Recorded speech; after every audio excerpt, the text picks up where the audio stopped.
fiction, science fiction, horror, fantasy, crime, LGBT, thriller. You have now entered the House of Mystery with your hosts, Eric Shapiro, David North Martino, John Copenhaver, and Al Warren. Heard on KCAA 106.5 FM Los Angeles, 102.3 FM Riverside, and 105.0 AM Palm Springs. And we are at the interview part of the show. Today we are talking with true crime writer for Wild Brew Press. The book is called Satin Pumps, The Moonlit Murder That Mesmerized the Nation, and the author is Steve Kosareff. Thank you for being here, Steve. Thank you, my pleasure. So, Steve, before we get into the story, this is the first time you've been on the show. How did you become a writer? Like, where did that come from? Is this your first book? No, this is actually my second book. My first book was called Window to the Future. Now, that may sound like a new age kind of thing, but it's not. The publisher gave it that title, Chronicle Books. And it's actually about the marketing and selling of television sets during the golden age of the 1950s and 60s. And it developed out of an interest that I had to actually create a television set museum, which unfortunately didn't happen, but I had all this research, and so I wrote this book and submitted it to Chronicle Cold, and an editor caught an editor's eye, and we went from there.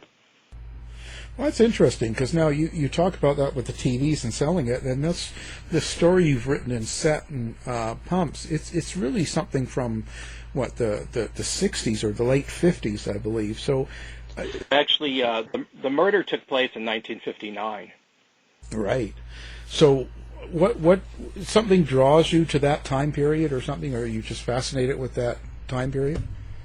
Well, I think like most people, the time that they grew up in sort of holds, either a fondness or possibly not so fond times or memories, and that it wasn't so much the period, but it was what happened that I wrote the book about. That's why I was drawn to it.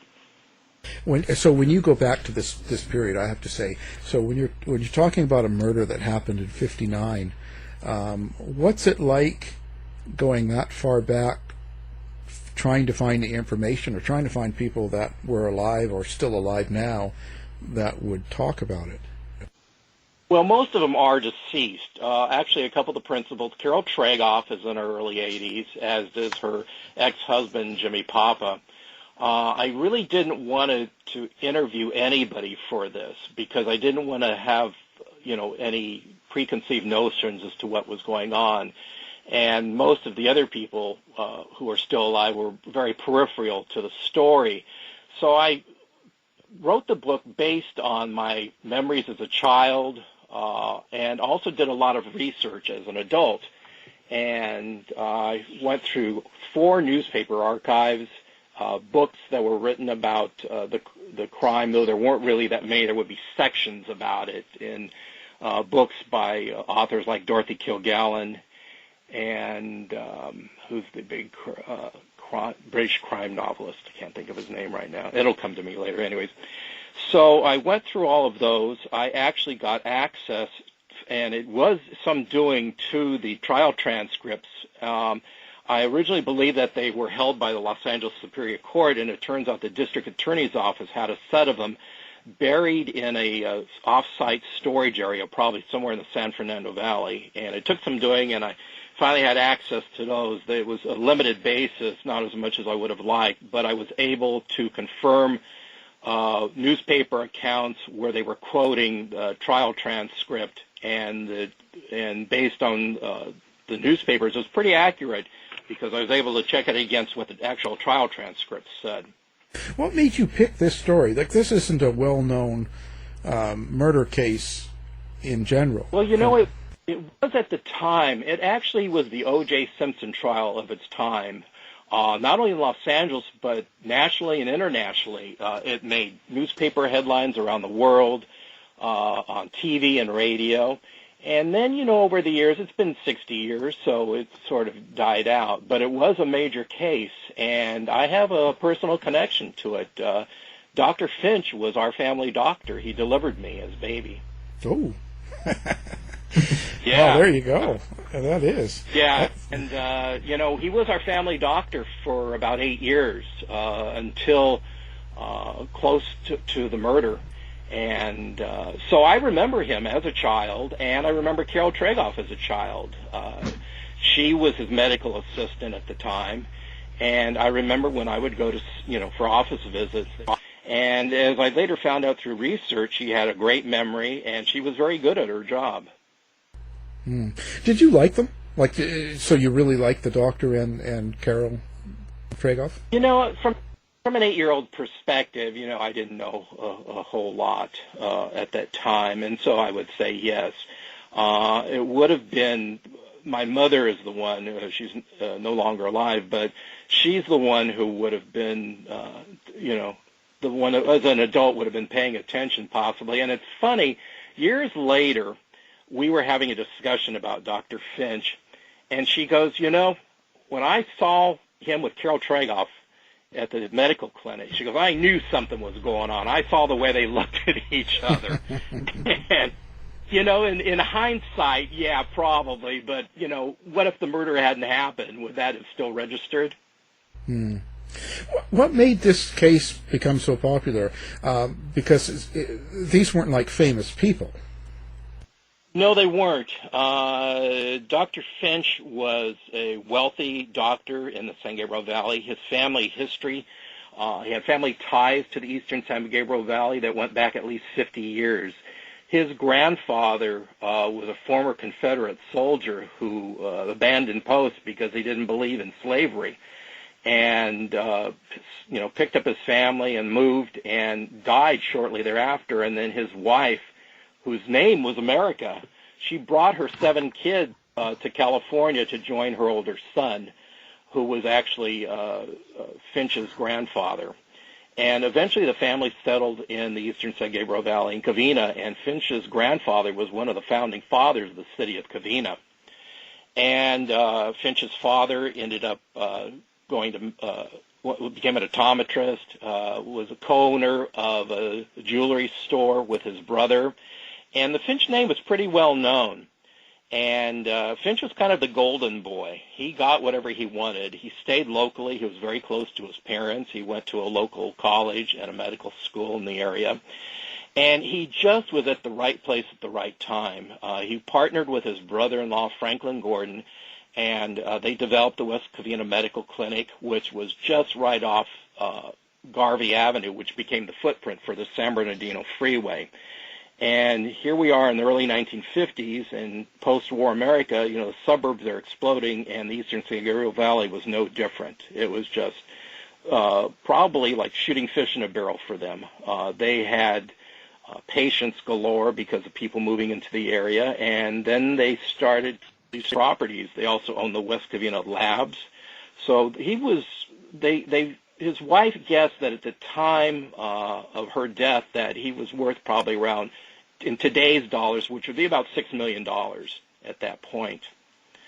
Carole Tregoff was a young woman in an unhappy marriage, decided to seek a job, and she got hired as a receptionist at the West Covina Medical Clinic, and then eventually became Finch's medical assistant. And the reason that they became so popular is, obviously because Finch was handsome, he was wealthy and charming, and Carole Tregoff was so photogenic, she could have been a movie star. And the reporters, the press, couldn't get enough photos of her. They couldn't report enough about her comings and goings. It was like she was one of the Kardashians of the time. And her mother was her stepmother was quite a character too. She was very close to her stepdaughter, and they loved interviewing her as well. And when Carole was out on bail, they would the reporters would camp out on their doorstep, hoping to get, some quotable material. They would take photos of Carole playing the piano in her home. It was quite a wild media ride. It's a real Perry Mason case, eh? Well, there's an interesting connection that you mentioned Perry Mason now. The Finches belonged to the Los Angeles Tennis Club, and the president of the tennis club was Cornwell Jackson. Cornwell Jackson was Earl Stanley Gardner's literary agent, and of course, that Earl Stanley Gardner created the Perry Mason, wrote the Perry Mason books, and in probably the early to mid 50s, Cornwell Jackson's wife, Gail Patrick, who was a former actress from the 30s and 40s, was looking to make a change in her careers, and because of their relationship with Earl Stanley Gardner, they formed a company called Paisano Productions with the hope of producing a television series with Perry Mason. Earl Stanley Gardner was not happy with the iterations of the character in movies and so on before, and so he held off selling any more film rights for many years. But he liked Gail's take on the character, and they created this company, and that's when she went shopping looking for actors and a network to sell it to. But Cornwell was president of the Los Angeles Tennis Club, where the Finches were members, and so Gail and Cornwell knew the Finches through the tennis club, which they attended. And we're at the hearing, not only because they knew the Finches, but she's looking for material for the series, and she would later attend the first trial at least once. There's a reporting of her being there.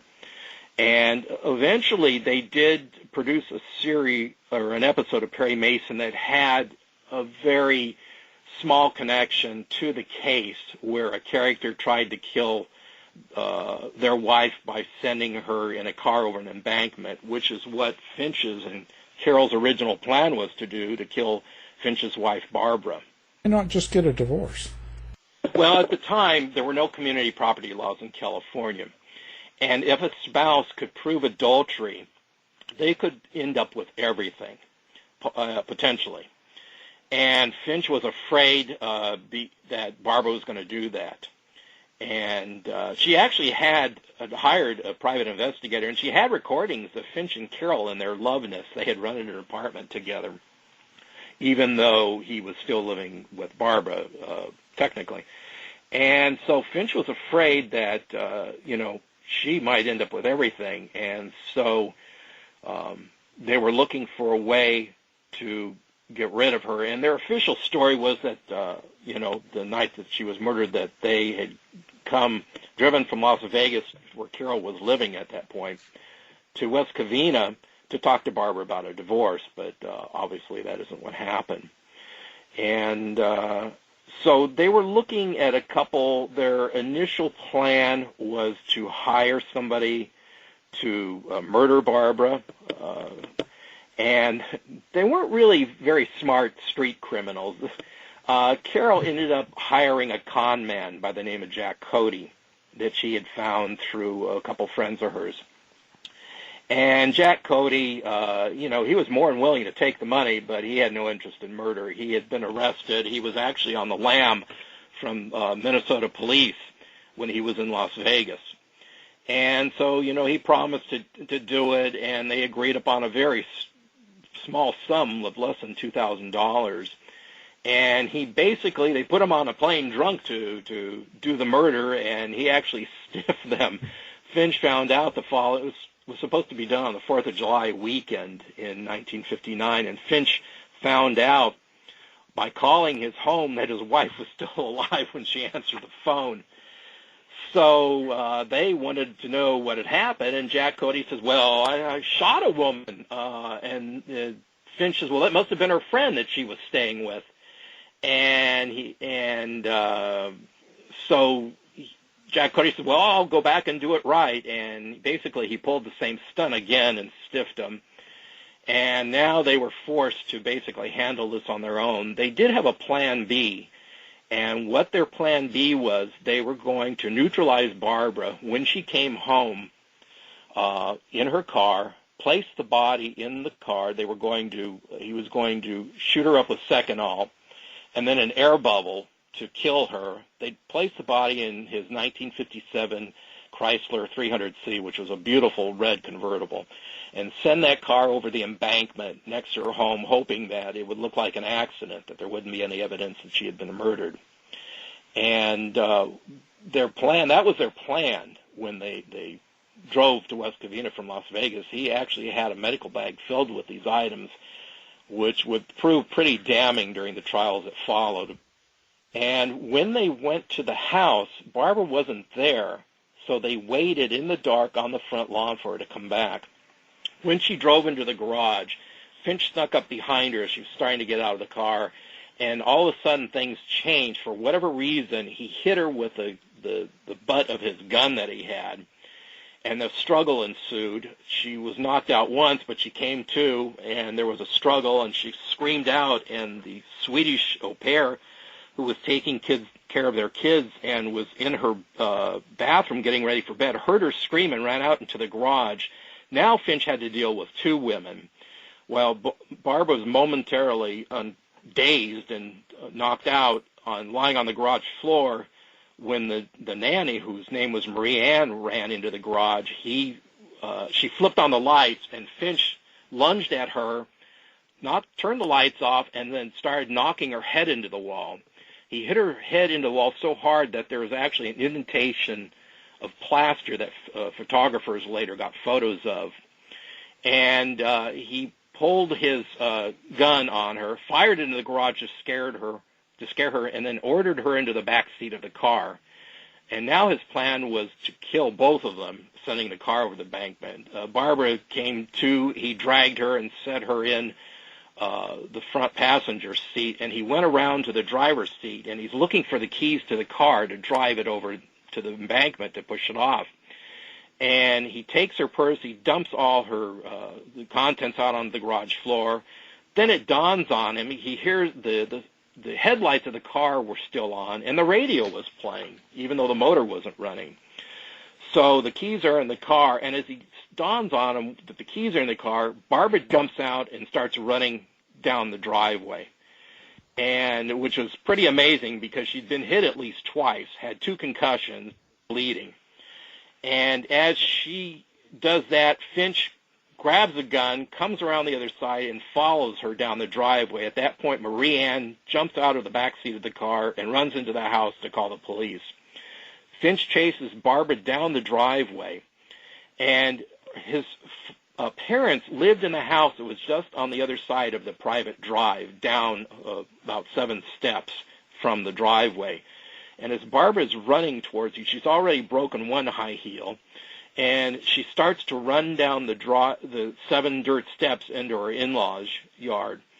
And as she's doing that, Finch shoots her in the back. She collapses in her in-laws' yard and dies. Wow, there you go. That's pretty messy. Yeah, it's pretty messy, pretty exciting, once you get all the details and everything, which I write about in the book. So none of the neighbors realized this was going on, or it was too big of a place that they didn't see it, or there were anything like that? He lived, the house that he built, which was modeled on the medical clinic, was on 3 or 4 lots. And the closest neighbor would have been his parents, and his parents went to bed relatively early. Later on, his father told police that he heard what he thought were 2 cars backfiring, or 1 car backfiring twice. He heard the gunshots but misinterpreted them. And I also think that his father was afraid that if he actually allowed himself to believe what in the back of his mind he probably knew, that it would be real. And he loved his daughter-in-law, and he knew that the Finches had a very combustible relationship towards the end. Finch had strayed during their marriage. In fact, his marriage to Barbara began as an affair. He had been married before. And so she was very aware of his history, and even when he was having an affair with Carole, he was still seeing other women at the medical clinic. That medical clinic was like his dating pool. And yeah, and the women couldn't get enough of him. they were just lining up, and fighting over themselves to be Dr. Finch's next conquest. And when Carole joined his medical team as a medical assistant, Finch was having an affair with his nurse. So he had a long history, at least at West Covina Medical Clinic, and I would imagine this didn't start out of, nowhere, that this had been going on in the other hospitals and medical clinics that he worked at. You talk about your white male privilege, and Finch was, he was a poster boy for it. He would drink Chrysler, and this 300C, I don't know if you're familiar with the car, was the fastest production model out of Detroit at the time. The car could do 130 miles an hour. And he would be driving, down the San Bernardino freeway or wherever in his medical smock and get pulled over. And, they could smell liquor on his breath, but because the Finch name and him being a doctor and, white male, he was let go. And he didn't, he basically could do whatever he wanted and get away with it. And so, drinking and driving and these affairs, were just all part of his story.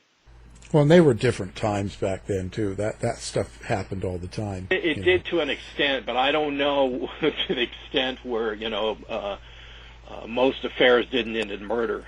And he was actually, yeah. He was even. I question his becoming a doctor in the book, and because he was involved directly or indirectly with 11 malpractice suits. And I even bear the scars of his botched, medical practice. At 2 years old, he told my parents that to cure the breathing problems I had, like bronchitis and so on, that he should remove my tonsils. And so my parents were young and unsophisticated, so, they thought, sure. So at 2 years old, I had my tonsils removed, but he did not remove all of them. He left the roots of my tonsils, which I still have to this day. And so that's my little story. But he was involved. There were actually a couple children who died directly related to his medical malpractice that I talk about in the book. Maybe he was more interested in his image and the girls and the money and that sort of thing. Yeah, and so I think the becoming a doctor was sort of the road to enrich himself. His father had been an optometrist, but I think in their book, an optometrist wasn't a real doctor, and the Finches had plans for Bernie becoming a medical doctor or an attorney, something that would really have some real cachet to move the family up beyond where it was. And not that they weren't wealthy enough at that point or well known, but this would move them further up a notch of the social ladder.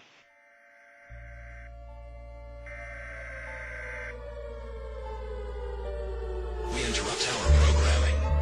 This is a national emergency. Important details will follow. Are you prepared? Legacy Food Storage. The best way to protect your family is by being prepared. Go now to legacyfoodstorage.com. Use coupon code HOM15 now for 15% off. Quick, go!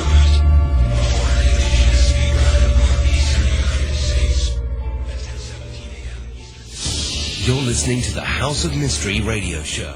Well, she wasn't quite the angel. She was actually, she was a major motivator for that happening.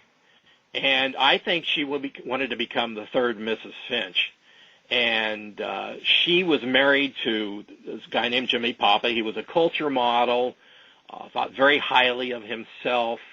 If you've ever seen the Disney film Beauty and the Beast, one of them, and Gaston, that was kind of her husband. There was nobody prettier in the world than Jimmy Papa as far as he was concerned.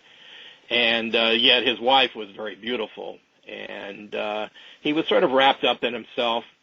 And once she met Dr. Finch, it was a whole other thing. She always had an interest in older men, even when she first met Jimmy.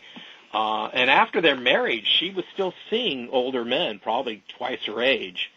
And I don't know if she had daddy issues, but she did like older men. And I think she liked them because They were smarter, they had some mileage on them, and they generally had some money in their hands. And so Dr. Finch sort of fit that bill, and, he's making overtures to her.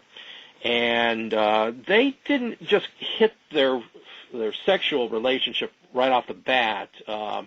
They, had a couple meals together and so on. And finally, what she considers their first date, they went and had drinks at the Luau in Beverly Hills. And if you're familiar with that restaurant, it was owned by Stephen Crane, who was Lana Turner's husband.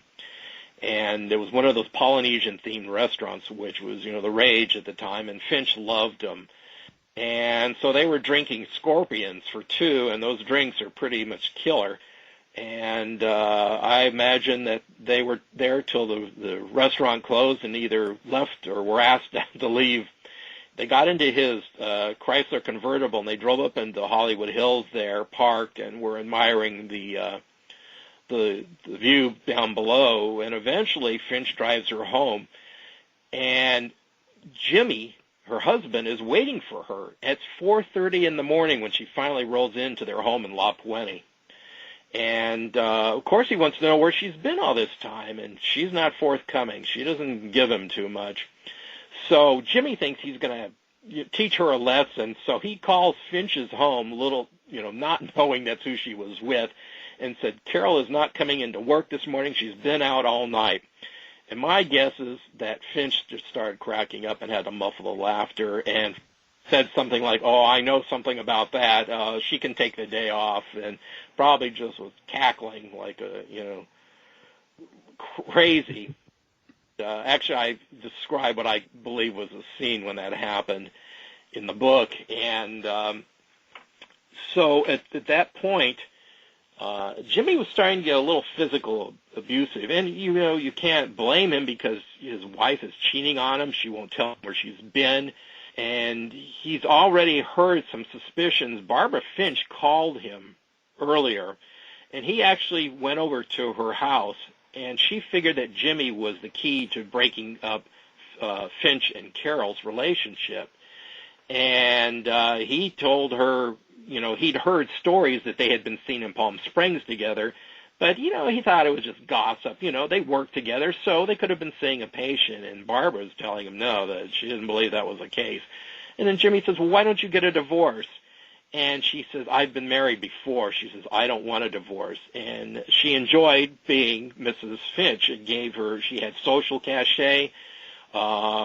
She was a member of the Los Angeles Tennis Club. She was friends with singer or dancer actress Vera Allen, actor, director Mark Stevens, who did a lot of film noirs. She played tennis pretty well. And then when she wanted to slum, she could go down and to the South Hills Country Club, which was right on the other side of their road from their house, and, slum with the local doctors and attorneys in the area. So she was very happy. And I go into her background as to why this mattered so much in the book. She had been, at one time, her family had some money. They lived in Beverly Hills, but then the Depression hit, and her father lost the custom shoe store in Beverly Hills that he owned, and it was sort of a downhill slide from there where she ended up in the Antelope Valley with her mother. Her parents were now divorced. Her father was drinking, and she wasn't in very good social straits at that point, or financially. And when she got married to her first husband, he was an automotive mechanic. And she didn't see herself living in Baldwin Park, which was not very, you wouldn't call that a Tony area at all. She didn't want to stay in Baldwin Park, and she didn't want to stay married to him. And when she met Dr. Finch initially, she'd gone to him for some medical help, and he treated her and actually delivered her first child from her first husband. And then she ended up working for him, and she sort of followed or set up the Carole Tregoff course where they both ended up working for Finch, and then the affairs began from that. So she was pretty conversant into knowing what was happening with Carole. And once she saw Carole, she was scared. She sort of looked the other way with the other women that Finch was having affairs with because she knew they wouldn't last. But once she met Carole, I think she realized that there was something different there. And so that sort of set the whole ball rolling as far as the love triangle.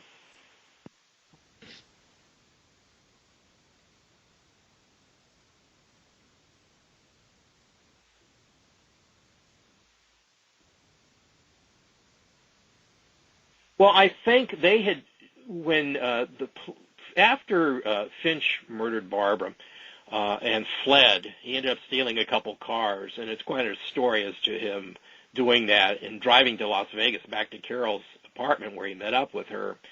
Carole went to work. She worked at the Sands Hotel as a cocktail waitress, and the sheriffs had heard about Finch. They were looking for him, and they knew that she worked at the Sands Hotel. So one of the sheriff's detectives went to the Sands and asked Carole, and she gave up Finch. She said, yeah, he's at my place sleeping.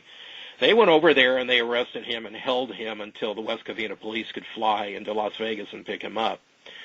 So she gave a statement willingly, and they didn't suspect her being directly involved in this. And she agreed to go back to West Covina to testify at a hearing. And she did drive back to West Covina, and just prior to the hearing, she and Finch, they allowed her to have a private conversation with Finch in a patrol car, and I believe that Finch promised her that he would, no matter what happened, he would not involve her or or testify that she had been involved in the murder. The reporters noticed when she left the car, she was smiling. And so, she's pretty sure when she's on the witness stand that she's basically just going to be a witness. At the same time, the DA is starting to put things together, and just when the judge is about to release her off the stand, the witness stand, the judge asked the DA, I imagine now that she can be released as a witness, and the DA surprises everybody in a courtroom with a Perry Mason moment and says, no, Your Honor, we're going to arrest her as soon as she steps off the witness stand, which is what they did. And, the people jump up, the judge has to call order. I mean, it was really a melodramatic moment that actually happened in real life. And they hauled her out to a holding cell in Covina. They actually took her to Covina City Jail because West Covina did not have holding facilities or booking facilities. They took her there, and they fingerprinted her, and they stuck her in a holding cell till it was time to haul her and Finch back to county jail. But everybody was up in arms, including her mother. And, she was surprised. On the witness stand, she had admitted to having sexual relations with Finch, and I actually think in the back of her mind she thought she was being arrested because she was telling about her history with Finch, not the fact that she had been involved in a conspiracy to murder Barbara. And if you have Dorothy Kilgallen reporting on it as well, that's quite the controversy. She was, she had a major role in the first trial. She would fly back and forth on the weekends because she was a panelist on What's My Line at the time, which was being broadcast live from New York. So she would take a red eye after the show and come back to be in the courtroom on Monday mornings in Los Angeles. And the last major criminal case she actually handled, a lot of people don't know that outside of her being panelist, she was actually a respected journalist. She had people knew her two ways as a journalist. One were her Broadway and Hollywood gossip columns, but she actually reported on crimes too. I think she had been at the Lindbergh baby murder trial, and she had been at the Sam Shepard trial, which 5 years earlier. And she apparently wrote a really moving piece about Marilyn Shepard's body lying in repose in death, and something that nobody else did. She would try and find an angle or a take on it that no other reporter would have. So she was at the first Finch trial. The first major day was January 5th, 1960 for this trial. And she brought her friends. She had brought Clifton Webb and Sonia Henney, the ice skater, and Cobina Wright, who was a socialite. And she made a grand entrance into the courtroom with two copy boys on either side of her. and it was like a movie star arriving because she dressed very glamorous. The judge pinned an orchid on her. It was all quite very Hollywood. And she reported on the trials, and towards the end of the first trial, she actually had a mole on the jury who was feeding her information. And I've never been able to find out who it was exactly, but I think it was one of two men. The jury was composed, unusual for the time, even in Los Angeles, was mixed racially. There was actually an African-American man on it and a Latino man. And there was a lot of infighting and racism on that jury. There was actually a woman who probably, she didn't have a Klan membership. She was probably thinking of applying. And she locked horns and with these guys. And there were physical threats of violence. She claims that one of the guys picked up a chair and was going to break the window, several stormed in the jury room and throw her out. And other women ran for a buzzer to call a bailiff. And this was, during the time they were deliberating. And it actually led to a mistrial the first time. And I doubt that Finch nor Carole actually knew that the reason that there was a mistrial, it was due to racism. That their lives were spared initially because of that.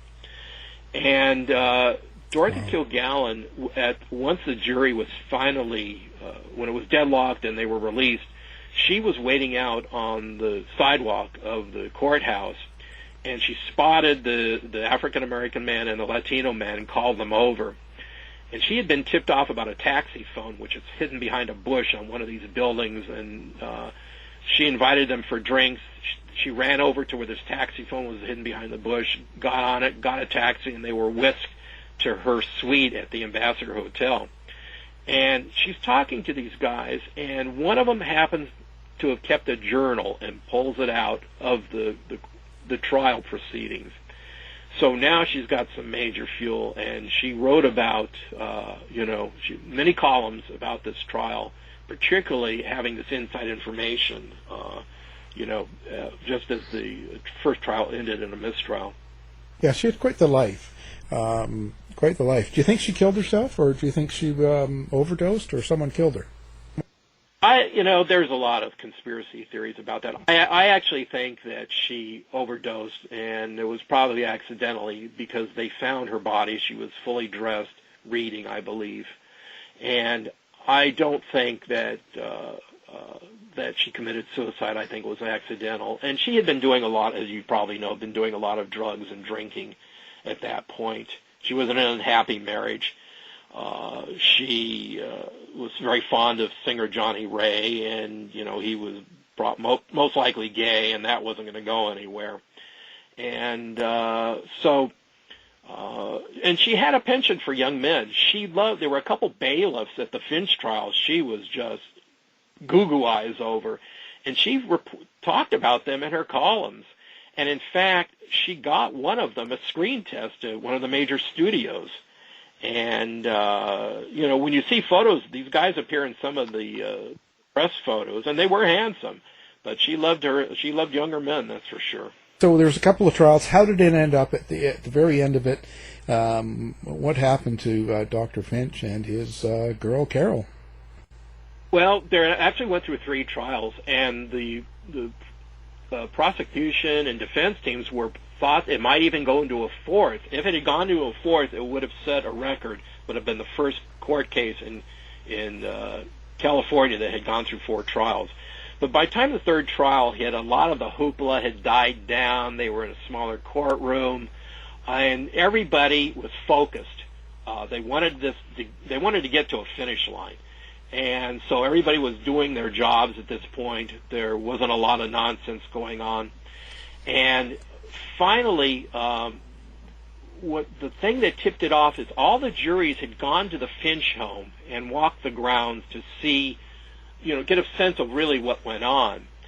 And the 3rd jury not only went once, they went twice. And after they went back the 2nd time, they came back and they thought, well, let's reenact the way that Finch actually claimed his wife died. He claimed it was an accident, that he threw the gun away and it discharged and hit her in the back. And no matter what they did as physically trying to get in the positions that he claimed he and his wife were in when she was shot, it just didn't make any sense, and they realized he was lying. They also, at this point, believed Jack Cody, who was the con man that Finch and Carole initially hired to kill. He was kind of an oily character, but the one thing he always did tell was the truth, and this jury finally believed him. So they convicted Finch of first-degree murder. Carole was convicted of conspiracy to murder, which carried just as much weight, penalty as if she'd actually held the gun. The only reason she didn't get first-degree murder is because she never touched the gun. She did bring the medical kit, which contained all the things to kill Barbara Finch up, so that's how they got her in conspiracy.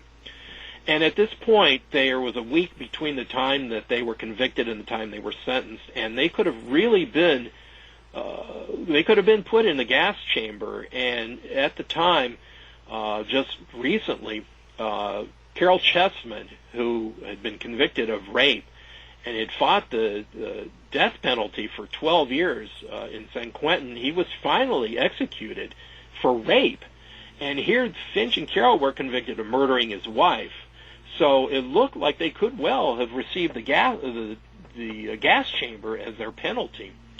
But they actually dodged a bullet, so to speak, and they got life sentences. And, Finch was happy with that because he wasn't going to be murdered, put to death.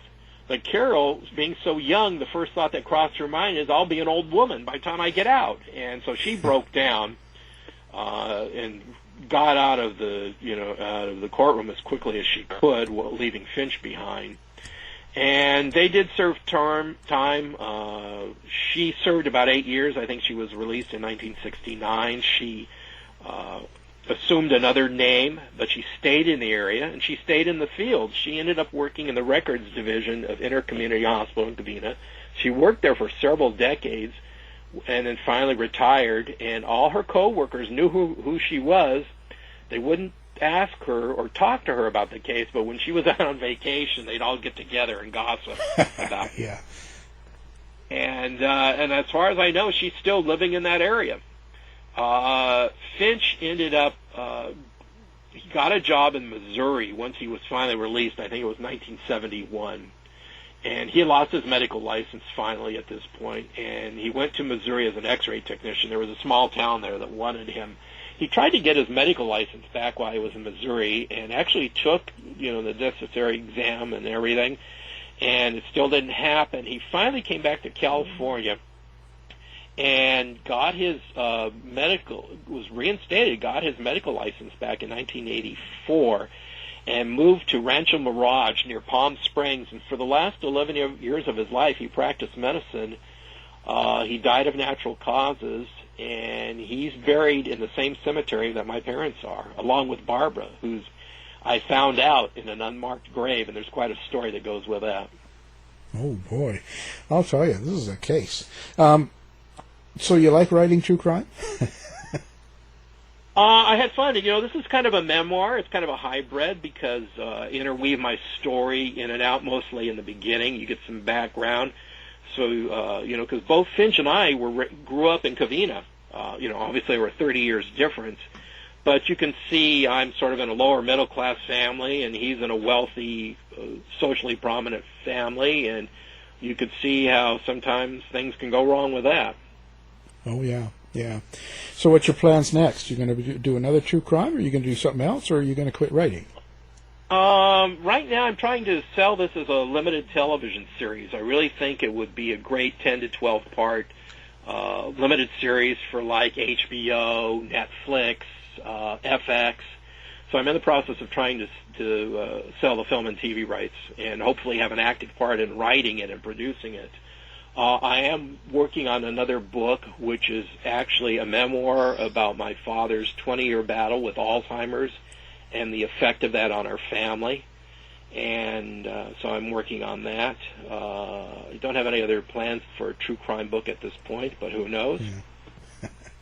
So, okay, now do you have a website of your own or something that people can come find out more about you? Yeah, they can go to stevekosareff.com. It might be difficult if you don't know how to spell my name. They might start by looking up Satin Pumps. If you go to facebook.com/Satin Pumps or @Satin Pumps on Twitter, there'll be links to the publisher and to information on me on the website. And you'll get some more background. There's a lot of photos that I have collected over the years on the case. There are photos. Some of those photos are in the book. And so you can trace me back through Satin Pumps. Fantastic. We will have that up on our website as well, so people are listening in, or they can do one click, they can find you and find your website.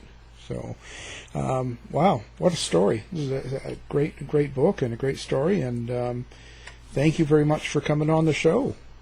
Oh, my pleasure. Thank you. Our guest has been Steve Kosareff. The book is called Satin Pumps. To find out more about our show, guests, or to listen to past shows from our archive, please go to www.houseofmysteryradio.com.